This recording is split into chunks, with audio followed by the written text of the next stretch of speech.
아멘.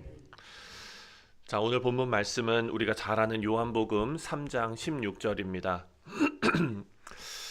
너무나 익숙한 말씀이고 또 우리가 다 외우는 그런 말씀입니다. 그렇지만 오늘 이 본문 말씀을 보면 이 본문이 우리에게 무엇을 하라고 이렇게 요구하기 전에 어떤 일이 일어났는지를 선언하는 것을 우리는 오늘 살펴보아야 합니다. 이 본문은 빛을 선택하십시오 라고 말하기 전에 빛이 이미 왔다. 우리가 2주 전에 함께 묵상한 말씀이 바로 그것 아닙니까? 말씀이 들려졌고 그 말씀 안에 생명이 있었고 그 생명이 우리 가운데 빛으로 비추어졌고 그리고 그 빛은 예수 그리스도로 이 땅에 오셨다라는 것이 요한복음 1장의 말씀이었습니다. 그리고 그 빛 앞에서 각 사람의 상태가 다 드러났다라는 것입니다. 사랑하는 성도님들, 그래서 오늘 3장 16절 말씀, 우리가 너무 잘 아는 말씀, 이 말씀은 구원의 방법을 설명하는 말씀이 아니라, 물론 구원의 방법을 설명하는 말씀이지요. 하지만 초점을 거기에다 둘 것이 아니라 구원이 왜 전적으로 은혜일 수밖에 없는지가 더욱더 선명하게 드러나는 본문이라고 볼 수 있습니다. 자, 먼저 16절 말씀을 보니까 16절에 하나님이 세상을 이처럼 사랑하사 독생자를 주셨으니 라고 말합니다. 자, 요한복음에서 사랑이라는 것은 감정을 전달하는 것이 아닙니다. 사랑은 감정이 아니라 결단이고 행동이었습니다. 하나님의 사랑은 그저 우리를 향해서 하나님께서 호의를 베푸시고 그냥 좋게 바라봐 주시고 사랑의 눈빛으로 우리를 바라봐 주시는 것으로 끝나지가 않습니다. 독생자를 내어주시는 실제적인 사건으로 나타났다라는 것이 아주 중요한 포인트입니다. 여기서 놀라운 것은 하나님께서는 세상을 사랑하신 그 사랑 때문에 하나님의 독생자이신 예수 그리스도의 안전을 우선시하지 않으셨다라는 것입니다.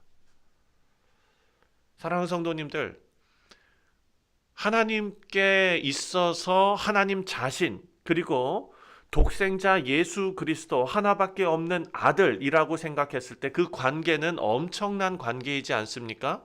근데 그것을 아까워하지 않으셨다. 안전을 우선시하지 않으셨다. 그래서 그 사랑은 아들을 아끼지 않는 사랑이었고 십자가를 전제로 한 사랑이었다라는 것을 우리가 알 수가 있습니다.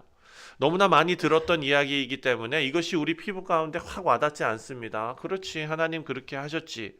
사랑하는 성도님들, 이것은 구원의 시작입니다. 인간의 믿음이 아니라 하나님의 자기 희생적인 선택이었기 때문에 가능하다라는 것을 전제로 해야 오늘 그를 믿는 자마다 멸망치 않고 영생을 얻게 하려 하심이라 라는 말씀이 이해가 됩니다.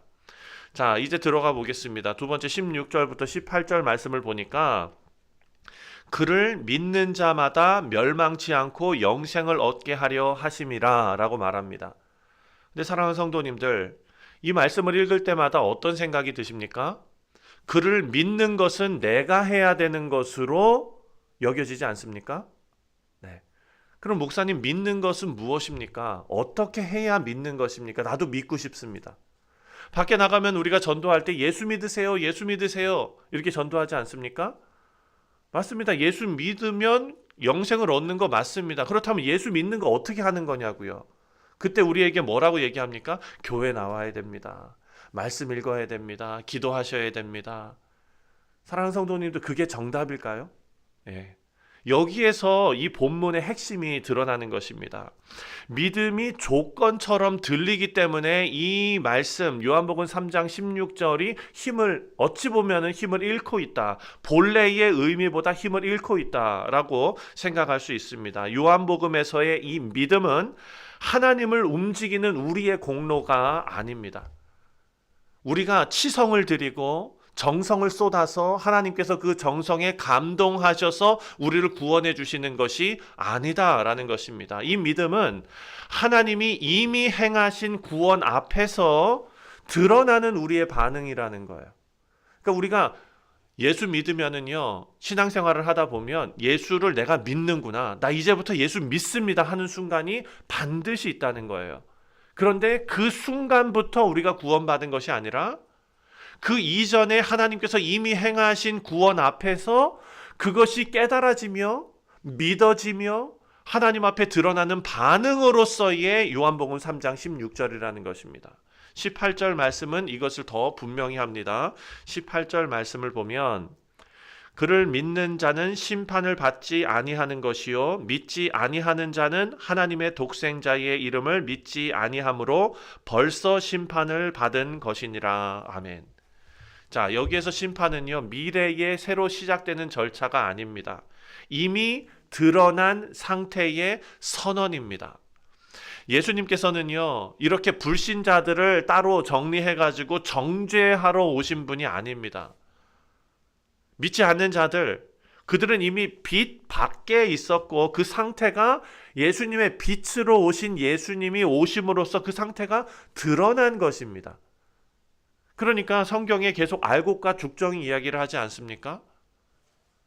하나님께서 심판을 말씀하시는 것은 하나님께서 적극적으로 안 믿는 자들을 골라서 공격하시는 것이 아니라 은혜의 거절이, 하나님을 이미 거절한 것이, 하나님 빛 밖에 있었던 것이 예수님이 오심으로 드러난 결과이다라는 것입니다.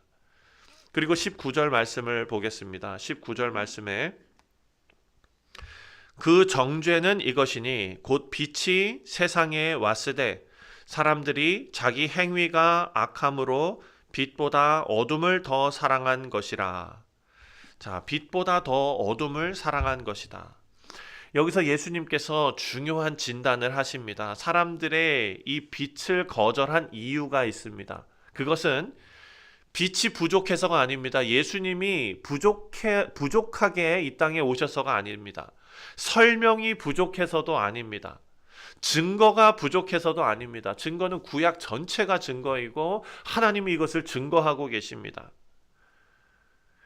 이들이 예수님을 거절한 이유는 사람들이 어두움을 더 사랑했기 때문이다 라고 성경은 말하고 있습니다. 이것이 바로 인간이 말하는, 요한복음이 말하는 인간의 상태입니다. 인간의 상태. 우리가 말할 때 전적 타락이라고 이것을 이야기하지 않습니까? 이것은 사람이 항상 가장 나쁜 것을 선택한다라는 뜻으로의 전적 타락이 아닙니다. 전적 타락이라는 것은요, 사람이 항상 나쁜 것만 선택한다라는 것이 아니라 하나님보다 나의 상태를 그대로 유지하는 것을 더 사랑한다라는 뜻입니다. 그러니까 빛이 사람을 즉시 변화시키지 않습니다. 빛은 사람을 먼저 노출시킵니다. 우리가 어떤 존재인지가 드러나는 것입니다. 자, 그래서 20절과 21절 말씀을 보니까 이렇게 노출됐을 때 무엇이 드러나느냐? 20절, 악을 행하는 자마다 빛을 미워하여 빛으로 오지 아니하나니 이는 그 행위가 드러날까 하며, 21절, 진리를 따르는 자는 빛으로 오나니 이는 그 행위가 하나님 안에서 행한 것임을 나타내려 함이라 하시니라. 아멘. 여러분, 너무 명확하지 않습니까? 균형이 잘 잡혀져 있습니다. 요한복음은요, 믿음만 말하고 행위를 무시하지 않습니다. 동시에 행위로 구원받는다라고 말하지 않습니다. 아까 16절 말씀에서 우리가 중요하게 이해해야 할 포인트는 내가 믿어야 구원받는다가 아니라고 했죠. 하나님께서 이미 빛으로 찾아오셨기 때문에 내가 믿어진 거라는 것입니다. 그러니까 행위로 구원 얻는다가 아닙니다. 본문의 논리는 무엇이냐면 악한 행위를 하는 자는 빛을 피하고 진리를 행위하는 자는 빛으로 오게끔 되어져 있다라는 거예요. 예. 중요한 점이 바로 이 순서입니다. 행위가 믿음을 만들어내는 것이 아니라 이미 하나님 안에 속한 자의 삶이 빛으로 나아가게 되어 있다.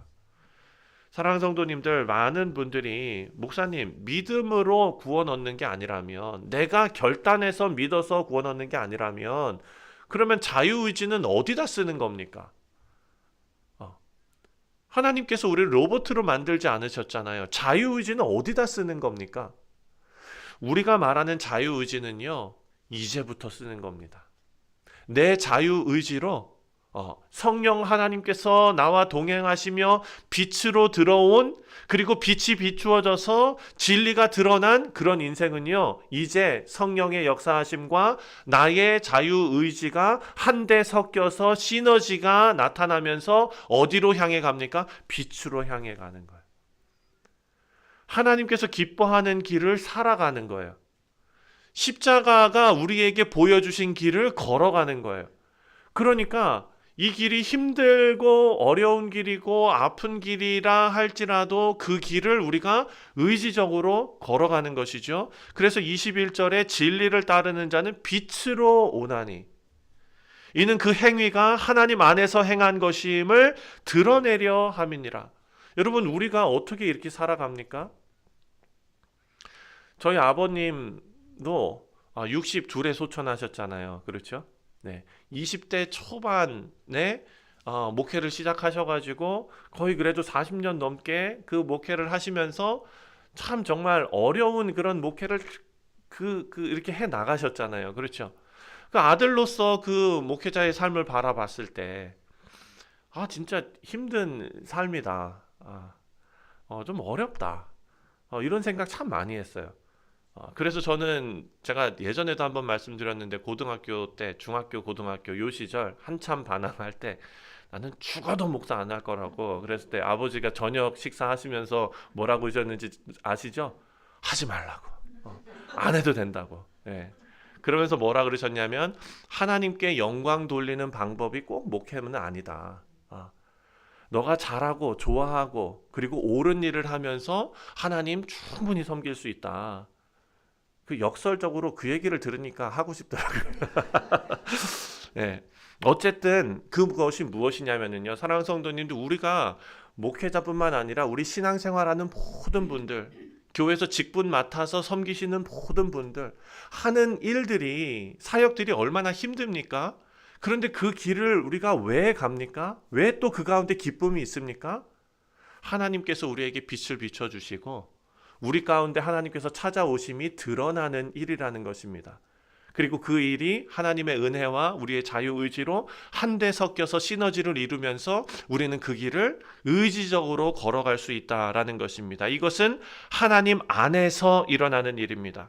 그러니까 이 공로와 그리고 이 영광의 근원이 무엇입니까? 우리가 아니라 하나님이라는 것입니다. 이 삶은 사람이 만들어내는 삶이 아니라, 스스로 만드는 것이 아니라 하나님께서 이미 계획하고 알고 계신 삶이었다. 그래서 빛으로 나아가는 것은요, 우리 용기가 아닙니다. 우리의 어떤 의지가 아닙니다. 이미 하나님께 속해 있었음이 드러나는 순간입니다. 이제 요한복음 3장 16절이 확실하게 하나님의 은혜로 우리 가운데 정말 자리 잡기를 간절히 소원합니다. 말씀을 맺습니다. 빛 앞에 서기가 두려울 때가 있습니까? 내가 숨기고 싶은 것이 있습니까? 혹시 하나님께서 지금 내 자신이 나를 유지하고 있는 것, 그것보다도 하나님께 나아가는 것, 이것을 더 멀리 하고 있지는 않은가? 우리 자신을 다시 한번 돌아보게 합니다. 하지만 동시에 이 본문은 우리에게 큰 위로를 줍니다. 빛으로 나가는 것은 내가 하나님을 붙들었던 결과가 아니라 이미 하나님께서 나를 붙들고 계셨다라는 증거라는 것이죠. 사랑하는 성도님들, 오늘 우리가 말씀 끝나고 이렇게 한번 기도했으면 좋겠습니다. 하나님 아버지, 제 삶에 빛을 비추어 주셨사오매 모든 것이 드러나게 하시고, 그리고 주께서 우리 가운데 계셨다면 제가 이 빛을 피하지 않게 하여 주옵소서. 그리하여 하나님께서 우리에게 원하시는 그 아름다운 삶이 우리 인생을 통하여 아름답게 빛을 발하게 하여 주옵소서.